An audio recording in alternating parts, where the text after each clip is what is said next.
Pope ফ্রান্সিসের শেষ কৃত্যানুষ্ঠানে যোগদান ও 4 দিনের কাতার সফর শেষে দেশে ফিরেছেন প্রধান উপদেষ্টা ডক্টর মোহাম্মদ ইউনূস। গতরাত 3টায় তাকে বহনকারী ফ্লাইটটি ঢাকায় অবতরণ করে। এর আগে শনিবার বিশ্ব নেতাদের সঙ্গে পোপ ফ্রান্সিসের শেষকৃত্যে যোগ দেন প্রধান উপদেষ্টা। আগের দিন তিনি কাতারের দোহা থেকে রোমে যান। পোপ ফ্রান্সিসের অন্ত্যেষ্টিক্রিয়া শেষে ডক্টর মোহাম্মদ ইউনূসের সঙ্গে সাক্ষাৎ করেন ক্যাথলিক চার্চের শীর্ষস্থানীয় দুই নেতা কার্ডিনাল সিলভানো মারিয়া টমাসি ও জ্যাকব কুবাকাত। তারা ডক্টর ইউনূসের কাজের প্রতি গভীর কৃতজ্ঞতা প্রকাশ করেন। তাকে পোপের ঘনিষ্ঠ বন্ধু হিসেবে উল্লেখ করে দারিদ্র্যের বিরুদ্ধে সংগ্রামে জীবন উৎসর্গ করার জন্য ধন্যবাদ জানান। বাস শ্রমিকদের ওপর সিএনজি চালকদের হামলার প্রতিবাদে ভোলার সকল রুটে বাস চলাচল বন্ধ ঘোষণা করেছে বাস শ্রমিক ইউনিয়ন। রোববার সন্ধ্যা 6টা থেকে ভোলার অভ্যন্তরীণ 5টি রুটে বাস চলাচল বন্ধ রয়েছে। ঘটনার পর থেকে বাস শ্রমিকরা ভোলার বীরশ্রেষ্ঠ মোস্তফা কামাল বাস স্ট্যান্ড এলাকায় বিক্ষোভ মিছিল করার পাশাপাশি 10টির বেশি সিএনজি বাস ডিপোতে আটকে রেখেছে। এতে করে ভোলার অভ্যন্তরীণ 5টি রুট ভোলা দৌলত খান, ভোলা তজুমউদ্দিন, ভোলা চরফ্যাশন, ভোলা ইলিশা ও ভোলা ভেদুরিয়া রুটে বাস চলাচল বন্ধ আছে। বীরশ্রেষ্ঠ মোস্তফা কামাল বাস স্ট্যান্ড থেকে কোনো যাত্রীবাহী বাস ছেড়ে যায়নি।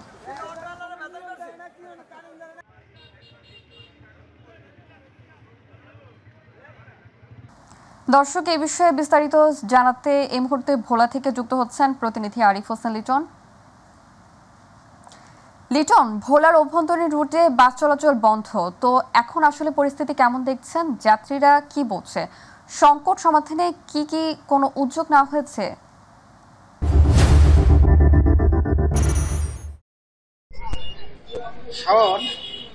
গতকাল বিকেল থেকে কিন্তু ভোলার যে অভ্যন্তরীণ রুটটি রয়েছে, ভোলার যে রোডে কিন্তু বাস চলাচল বন্ধ রয়েছে। আর সকাল থেকেও কিন্তু আমি এখন যে ভোলা বিশিষ্ট মোস্তফা কামাল বাস স্ট্যান্ডে সকল বাসগুলি বন্ধ রয়েছে এবং ওই পাশে সিএনজিও কিন্তু বন্ধ রয়েছে। মূলত শ্রমিকদের গতকাল বিকেলে ভোলা চরফ্যাশনে বাস অনন্যা নামের একটি বাসের যাত্রী উঠা নিয়ে সিএনজি শ্রমিকদের সাথে বাদ বিতণ্ডতার কারণেই কিন্তু এই ভোলার যে 5টি সড়ক রয়েছে, মহাসড়ক চলপরিচালনের যে সড়কটি সহ সেখানে বাস চলাচল বন্ধ রয়েছে। সকাল থেকে বাস মালিক এবং সিএনজি মালিকেরা বাস স্ট্যান্ডে বসে রয়েছে বলে আমি যেমনটি দেখতে পাচ্ছি। যাত্রীরাও কিন্তু তারা কিন্তু এই যে সকাল থেকে রোডটিতে যেতে না পারাতে তাদেরও ভোগান্তি রয়েছে। আমার সাথে এখানে শ্রমিক কল্যাণ সমিতির এবং সভাপতি রয়েছে। আমি তার কাছে জানতে চাইব যে আপনাদের যে বাস চলাচল বন্ধ গতকাল থেকে রয়েছে, কেন বন্ধ রাখলেন, এটার কারণটা কি এবং কবে নাগাদ ছাড়বেন বলে এমনটা প্রত্যাশা করছেন? আমাদের শ্রমিকদের উপরে সিএনজি চালকরা হামলা করেছেন যাত্রী নিয়ে, সেই কারণে আমাদের এবং এটা শান্তিপূর্ণ এবং বিচার না হওয়া পর্যন্ত এই আমাদের ধর্মগত অবস্থা এবং মহাসড়ক থেকে অবৈধ যান নিরসন করতে। এই থ্রি হুইলার চড়ার বাজার থেকে দক্ষিণ এশিয়া পর্যন্ত তারা দখলে নিয়ে গেছে।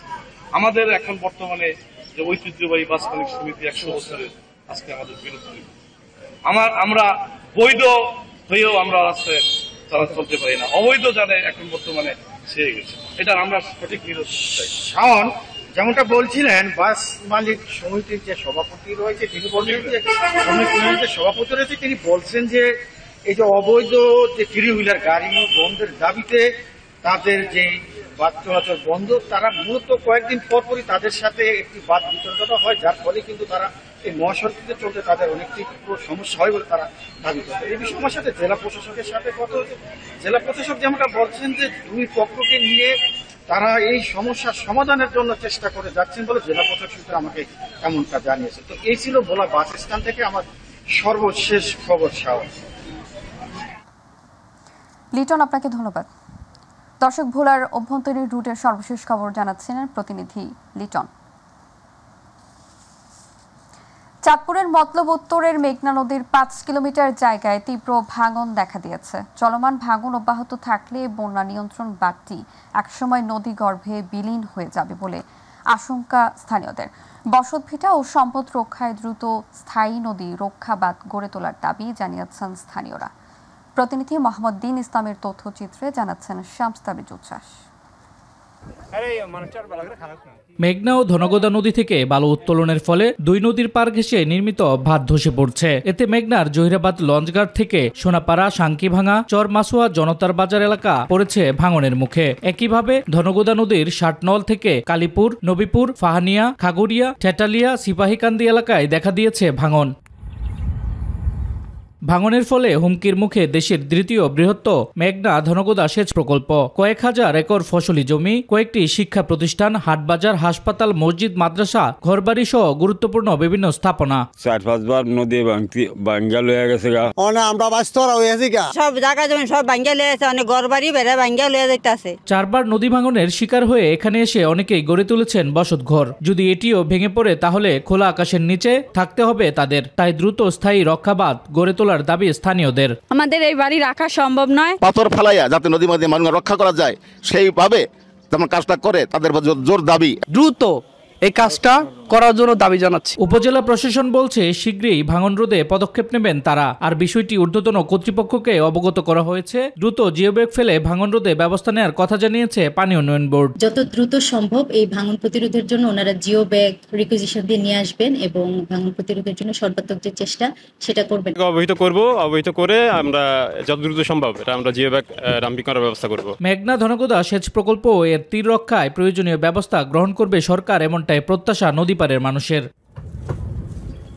শামস তাবরিজ উচ্ছ্বাস, মাই টিভি নিউজ ডেস্ক। 4 বছরেও শেষ হয়নি দিনাজপুরের পার্বতীপুর উপজেলার চণ্ডীপুর ইউনিয়নের 2 ব্রিজের কাজ। ঠিকাদারি প্রতিষ্ঠানের গাফিলতির কারণে কয়েক দফা মেয়াদ বাড়লেও কাজ শেষ না হয় ভোগান্তি বেড়েছে এলাকাবাসীর। দ্রুত সময়ের মধ্যে ব্রিজের কাজ শেষ করার দাবি স্থানীয়দের। নির্ধারিত সময়ের মধ্যে কাজ শেষ না হলে প্রয়োজনীয় ব্যবস্থা নেওয়া হবে বলে জানিয়েছে কর্তৃপক্ষ। প্রতিনিধি আব্দুল আল মামুনের রিপোর্ট জানাচ্ছেন জুবাইর রহমান। দিনাজপুরের পার্বতীপুর উপজেলার 10 ইউনিয়নের মধ্যে পৌরসভার নিকটতম হিসেবে পরিচিত চণ্ডীপুর ইউনিয়ন 2021 সালে 19 ডিসেম্বর এবং 2022 সালের 6 মার্চ তারিখে ছোট যমুনা নদীর ওপর 30 মিটার এবং একই ইউনিয়নের খড়খড়িয়া নদীর ওপর 81 মিটার দৈর্ঘ্যের 2 ব্রিজের কাজ শুরু করেন 2টি ঠিকাদার প্রতিষ্ঠান। পরে নিয়ম বহির্ভূতভাবে 3 বছরে একাধিকবার এ কাজের হাত বদল ও কয়েক দফায় মেয়াদ বাড়ানোর পরও 4 বছরেও শেষ হয়নি নির্মাণ কাজ। ফলে প্রতিনিয়তই নানা দুর্ঘটনা ও ভোগান্তির শিকার হচ্ছেন স্থানীয়রা। প্রায় দেখা যায় যে রাস্তার ওপাশে ভাঙা, গাড়ি ঘোড়া উল্টে যায়। এই দিক দিয়ে স্কুল যাওয়ার সময় প্রতিদিন সাইকেল নিয়ে পড়ে যাই। এক পাশ থেকে আসলে আর এক পাশে দাঁড়িয়ে থাকতে হচ্ছে, গাড়ি পারাপারের অসুবিধা হচ্ছে। আমার কাঁচামাল নিতে পারি না, খুবই কষ্ট হয় এই প্রতিষ্ঠার জন্য। দ্রুত সময়ের মধ্যে ব্রিজটি ব্যবহার উপযোগী করা না হলে আগামী বর্ষা মৌসুমে শহরের সাথে সংযোগের অন্যতম এ রাস্তা বন্ধ হয়ে যাবে বলে আশঙ্কা করছেন স্থানীয়রা। এটা যদি দ্রুত সময় শেষ করে তাহলে সবারই ভালো হয়, সুবিধা হয়। তাড়াতাড়ি কাজটা হলে ভালো হইতো। এই ব্রিজটা হইলে আমাদের সমস্যার সমাধান হবে। আগামী বর্ষা মৌসুমের আগে যদি এই ব্রিজের কাজ শেষ না হয় তাহলে যাতায়াত রাস্তাটা বন্ধ হয়ে যাবে। নির্ধারিত সময়ের পরও কাজ শেষ না হওয়ার কারণ জানতে চাইলে কোনো সদুত্তর দিতে পারেননি দেখভালের দায়িত্বে থাকা এ ব্যক্তি। 1 বছরের মতন লাগতে পারে। আমাদের কার্যক্রম চালু আছে এবং আমাদের অল্প সময়ের মধ্যে কাজ আমাদের শেষ হবে। নির্দিষ্ট সময়ের মধ্যে কাজ শেষ না হলে সংশ্লিষ্টদের বিরুদ্ধে যথাযথ ব্যবস্থা নেওয়া হবে বলে জানিয়েছেন স্থানীয় সরকার প্রকৌশল বিভাগ। একটা হচ্ছে 30 মিটার এবং আরেকটা 81 মিটার ব্রিজ। এই দুটো ব্রিজের কাজ তারা বাস্তবায়ন করতেছে। কয়েকবার সময় বৃদ্ধি করার পরও তারা এখনো শেষ করতে পারে নাই। তো যথাসময়ে যদি তারা শেষ করতে না পারে তাদের বিরুদ্ধে প্রয়োজনীয় ব্যবস্থা নেওয়া হবে। জুবাইর রহমান, মাই টিভি নিউজ। সৌদি আরবে চাঁদ দেখা সাপেক্ষে আগামী 5 জুন পবিত্র হজ অনুষ্ঠিত হবে। এরই মধ্যে মক্কায় হজের প্রস্তুতি সম্পন্ন করেছে সৌদি কর্তৃপক্ষ। হজযাত্রীদের বরণ করতে প্রস্তুত মিনা, মুজদালিফা ও আরাফাতের ময়দান। বাংলাদেশি হাজিদের জন্য সরকারি বেসরকারি বাড়ি ভাড়া সহ হজের সব ধরনের প্রস্তুতি প্রায় সম্পূর্ণ বলে জানান হজ কাউন্সিলর। আরও জানাচ্ছেন প্রতিনিধি আব্দুল হালিম নিহন। সৌদি আরবে চাঁদ দেখা সাপেক্ষে চলতি বছরের 5 জুন অনুষ্ঠিত হবে পবিত্র হজ। মুসলিম উম্মার সবচেয়ে বড় এই ধর্মীয় জমায়েতে শরিক হওয়ার উদ্দেশ্যে মুসল্লিদের নিয়ে বাংলাদেশ থেকে প্রথম হজ ফ্লাইট আগামী 29 এপ্রিল ঢাকা থেকে সৌদি আরবের উদ্দেশ্যে রওনা দেবে। এর আগে হজ সহায়ক কর্মী, ডাক্তার, নার্স ও প্রশাসনিক দায়িত্ব পালনে মক্কায় পৌঁছেছেন।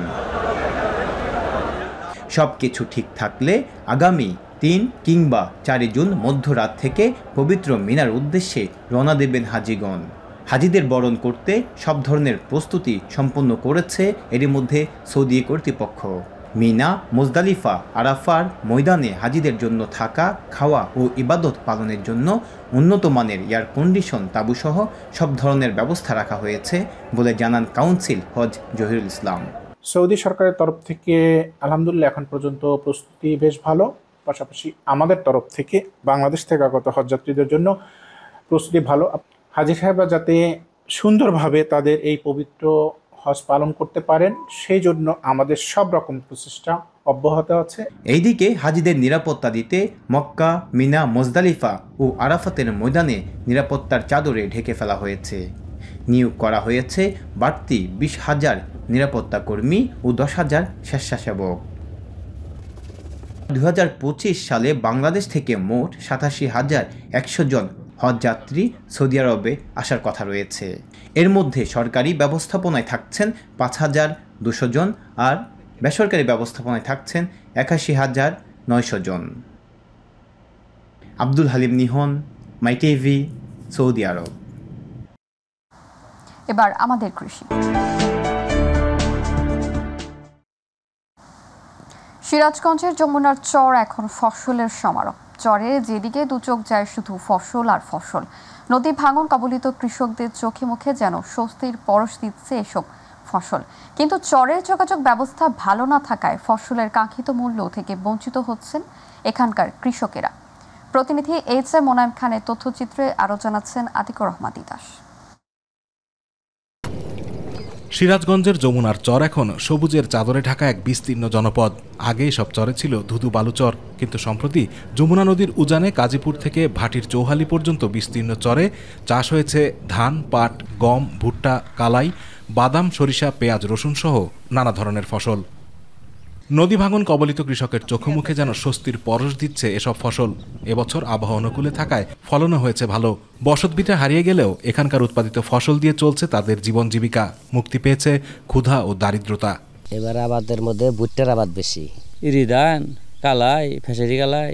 ওই শাকসবজি তো সিজনে শেষ হয়ে গেছে, কিন্তু ওই জমিগুলোতে আমাদের এখনো বেগুন গাছ লাগানো আছে আর কি। চরের কৃষি আবাদকে আরো সমৃদ্ধ করতে কৃষি ঋণের পাশাপাশি যোগাযোগ ব্যবস্থা ও বাজার ব্যবস্থা নিশ্চিত করার দাবি জানান এই অঞ্চলের কৃষকরা। যোগাযোগের রাস্তা তো তেমন নাই, এই যাতায়াতে কষ্ট, মানুষের মালামাল নেওয়া কষ্ট, কেয়ারিং খরচা করা কঠিন। এই যোগাযোগের ব্যবস্থার জন্য আমরা চর এলাকায় সুবিধাজনক করতে পারছি। তাছাড়া সরকার আমাদের তো ওই যে ব্যাংক লোন এটাও আমরা করে দেয় না যে একটু ভালো করে আবাদ করব। চরের ফসল উৎপাদন বৃদ্ধি ও ফসলের ন্যায্য মূল্য সহ বাজার ব্যবস্থা নিশ্চিত করতে কাজ করা হচ্ছে বলে জানান কৃষি বিভাগের এই দুই কর্মকর্তা। আমাদের চর এলাকায় একটি প্রজেক্ট কিন্তু চলমান রয়েছে, সুতরাং চরের কৃষকরা কিন্তু এখন আর পেছনে পড়ে নেই। তারা আধুনিক কৃষি সম্পর্কে ধারণা লাভ করছে এবং সেটা তারা প্রয়োগ করে আমাদের কৃষিতে তারা অবদান রাখছে এবং আর্থিকভাবে তারাও সচ্ছল হচ্ছে। আমাদের একটা পার্টনার প্রকল্প আছে, তারপর চর উন্নয়ন প্রকল্প আছে।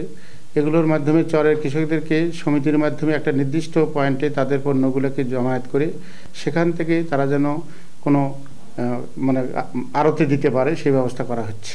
আতিকুর রহমান তিতাস, মাই টিভি।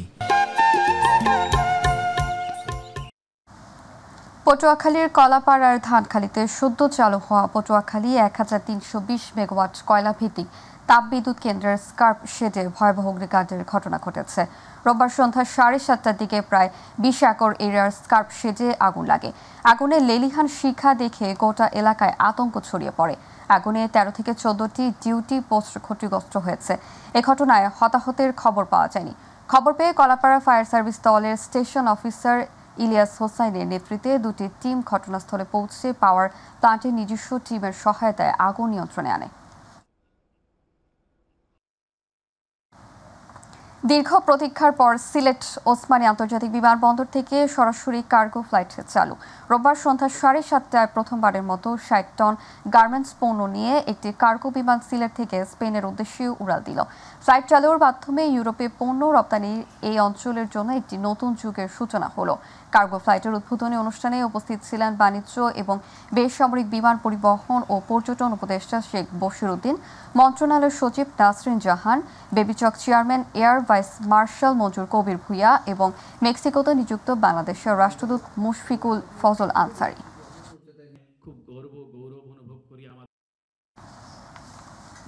জুলাই আগস্টের গণহত্যা, শাপলা চত্বরের গণহত্যা সহ অন্যান্য গণহত্যার দায়ে আওয়ামী লীগকে সন্ত্রাসী সংগঠন হিসেবে ঘোষণার দাবি জানিয়েছেন বাংলাদেশ খেলাফত মজলিসের আমির আল্লামা মামুনুল হক। রোববার রংপুর পাবলিক লাইব্রেরির মাঠে গণসমাবেশে প্রধান অতিথির বক্তব্যে তিনি এসব কথা বলেন। এ সময় তিনি আরও বলেন, জনগণের টাকায় হেলিকপ্টার, বন্দুক, পিস্তল, গুলি তাদের দেওয়া হয়েছে দেশের স্বাধীনতাকে রক্ষা করার জন্য, দেশের ছাত্র জনতাকে খুন করার জন্য নয়। শেখ হাসিনা ও তার দোসরদের বিচার নিশ্চিত করতে হবে বলেও তিনি জানান।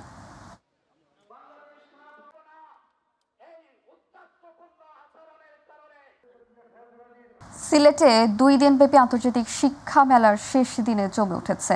রোববার দিনব্যাপী সিলেট নগরের বালুচর এলাকার একটি কনভেনশন সেন্টারে foreign admission and career development consultants association of Bangladesh Sylhet জোনের আয়োজনে এই মেলার উদ্বোধন হয়। এতে প্রধান অতিথি হিসেবে উপস্থিত ছিলেন শাহজালাল বিজ্ঞান ও প্রযুক্তি বিশ্ববিদ্যালয়ের উপাচার্য AM সারোয়ার উদ্দিন চৌধুরী। শিক্ষা মেলার শেষ দিনে মেলা প্রাঙ্গণে বিভিন্ন বিশ্ববিদ্যালয়ের শিক্ষার্থীরা ভিড় করেন। মেলা শিক্ষার্থীদের সরব উপস্থিত ছিল চোখে পড়ার মতো।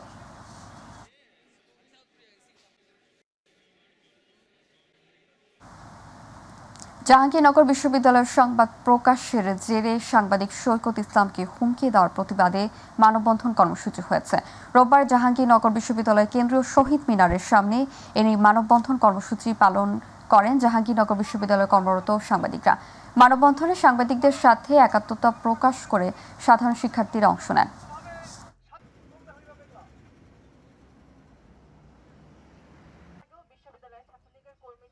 কক্সবাজারের পেকো উপজেলায় 2024-25 অর্থ বছরে রবি মৌসুমের কৃষি প্রণোদনা কর্মসূচির আওতায় বোরো ধানের চাষাবাদের ব্লক প্রদর্শনী ও ধান কর্তনের উদ্বোধন করা হয়েছে।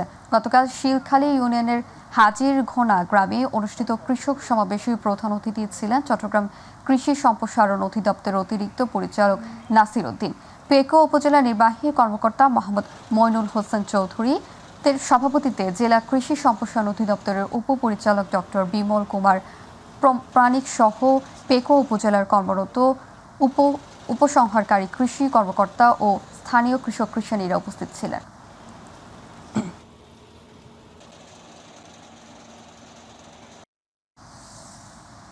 বাংলাদেশ অটোমোবাইল ওয়ার্কশপ মালিক সমিতির বৃহত্তর উত্তরা নবনির্বাচিত কমিটির অভিষেক অনুষ্ঠান অনুষ্ঠিত হয়েছে।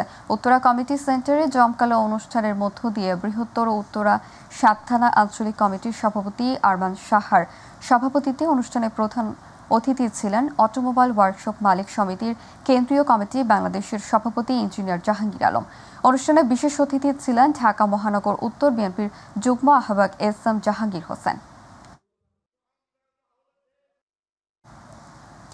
বিএনপির যুগ্ম মহাসচিব খায়রুল কবির খোকন, নরসিংদী জেলা বিএনপির সভাপতি ও সাধারণ সম্পাদক মঞ্জুর এলাহি নির্বাচিত হওয়ায় নরসিংদীর বেলাবতে বিএনপি নির্বাহী কমিটির স্বেচ্ছাসেবক বিষয়ক সহ সম্পাদক ও ছাত্রদলের কেন্দ্রীয় কমিটির সাবেক সহ সভাপতি আব্দুল কাদির ভূঁইয়া জুয়েলের পক্ষ থেকে উপজেলা বিএনপির উদ্যোগে আনন্দ সভা ও মিষ্টি বিতরণ করা হয়েছে। উপজেলা বিএনপির সাবেক সাংগঠনিক সম্পাদক শাহজাহানের সভাপতিত্বে জেলা যুব দলের সহ সাংগঠনিক সম্পাদক বিল্লাল হোসেন, উপজেলা বিএনপির যুগ্ম আহ্বায়ক হাসান হাফিজ উদ্দিন ভূঁইয়া, উপজেলা কৃষক দলের আহ্বায়ক সৌরভ হোসেন টিটু, উপজেলা স্বেচ্ছাসেবক দলের সদস্য সচিব জহিরুল হক সবুজ সহ বিভিন্ন ইউনিয়নের নেতা কর্মীরা উপস্থিত ছিলেন। ফরিদপুরের ভাঙ্গায় বাংলাদেশ আই ট্রাস্ট হাসপাতালের উদ্যোগে বিনামূল্যে চক্ষু শিবির উদ্বোধন করা হয়েছে। রোববার উপজেলার পুখুরিয়ায় বাসস্ট্যান্ড সংলগ্ন মহেশরদী হাটখোলা মাঠ চত্বরে আয়োজিত চক্ষু চিকিৎসা কেন্দ্রে প্রায় 4 শতাধিক গরিব অসহায় মানুষের মাঝে চিকিৎসা সেবা ও ফ্যাকো পদ্ধতিতে ছানি অপারেশনের ব্যবস্থা করা হয়। প্রস্তুতি মুজাহিদ বেগের সার্বিক সহযোগিতা আয়োজিত অনুষ্ঠানে চিকিৎসক এলাকার বিশিষ্টজনের উপস্থিত ছিলেন। অনিবন্ধিত এজেন্সি এবং দালাল কর্তৃক প্রতারণা থেকে সচেতনতা করবার লক্ষ্যে যশোরের বাখারপাড়াতে হজ প্রশিক্ষণ কর্মসূচি হয়েছে। উপজেলার খাজুরা বাজারে জাকারিয়া হজ কাফেলার আয়োজনে প্রশিক্ষণ কর্মশালা অনুষ্ঠিত হয়। যশোরের জেলা স্কুলের সহকারী প্রধান শিক্ষক আনিসুর রহমানের সভাপতিত্বে আয়োজিত প্রশিক্ষণে প্রধান অতিথি ছিলেন বাংলাদেশ উন্মুক্ত বিশ্ববিদ্যালয়ের যশোর সদরের আঞ্চলিক পরিচালক শেখ সোহেল আহমেদ। বিশেষ অতিথি ছিলেন মেজর আশিকুর রহমান, প্রফেসর আবেদ আলী, আব্দুল হাই মাস্টার সহ বিশিষ্ট গণ্যমান্য ব্যক্তিবর্গ। ব্রাহ্মণবাড়িয়া আখাউড়া থানার পৃথক অভিযানে দেশীয় অস্ত্রসহ 2 ডাকাত এবং 1950 পিস ইয়াবাসহ এক মাদক কারবারিকে গ্রেপ্তার করেছে পুলিশ। অভিযান চালিয়ে 3 জন আসামি গ্রেপ্তার করা হয়। রোববার সংবাদ বিজ্ঞপ্তির মাধ্যমে তথ্য নিশ্চিত করেছেন আখাউড়া থানার অফিসার ইনচার্জ সমীউদ্দিন। পুলিশে জানায় উপজেলার ধরখার ইউনিয়নের তন্দর বাজার এলাকায় ডাকাতের প্রস্তুতিকালে 2 জনকে গ্রেপ্তার করে পুলিশ। আটককৃতরা হলেন ফাহাদ এবং রাফিকুল। ঘটনাস্থল থেকে 2টি ফোল্ডিং ছুরি, একটি চাইনিজ কুড়াল এবং একটি বাঁশের হাতলযুক্ত বড় হাতুড়ি উদ্ধার করা হয়। অন্যদিকে আখাউড়া থানার এসআই জহিরুল হকের নেতৃত্বে অভিযান চালিয়ে শিবনগর মধ্যপাড়া এলাকার আবদুল্লাহকে 1950 পিস ইয়াবাসহ গ্রেপ্তার করা হয়। তার বিরুদ্ধেও মাদকদ্রব্য নিয়ন্ত্রণ আইনে মামলা করা হয়েছে। ফরিদপুরের ভাঙ্গা উপজেলার আলকি ইউনিয়নের শাহ মল্লিক দি গ্রামে এক আওয়ামী লীগ পরিবারের 2 ভাইয়ের সন্ত্রাসী কার্যকলাপ দখল, জুলুম, অত্যাচারের প্রতিবাদে বিক্ষোভ প্রতিবাদ সভা ও মানববন্ধন কর্মসূচি পালন করেছে এলাকাবাসী। গতকাল গ্রামের বিপুল সংখ্যক নারী পুরুষের উপস্থিতিতে পীরের চর গ্রামীণ সড়কে ঘণ্টাব্যাপী কর্মসূচিতে অংশগ্রহণকারীরা অভিযোগ করে বলেন, গত আওয়ামী লীগ সরকারের সময়ে জেলা মুক্তিযোদ্ধা প্রজন্ম লীগের সভাপতি ফয়সাল মোল্লা ও তার ভাই ইউনিয়ন যুবলীগের সাধারণ সম্পাদক মনি মোল্লা ক্ষমতার দাপটে মামলা, হামলা, সন্ত্রাস, চাঁদাবাজি, অবৈধ ব্যবসা সহ নানা অপকর্ম করে আসছে। এর ধারাবাহিকতায় গ্রামের লতিফ মুন্সি ও দেলোয়ার মুন্সিকে চাইনিজ কুড়াল দিয়ে কুপিয়ে জখম করে। মানববন্ধনে বক্তব্য রাখেন রুবেল মোল্লা, ইকরাম মোল্লা, মাহবুব হোসেন, তৈয়ব মুন্সি সহ অনেকে।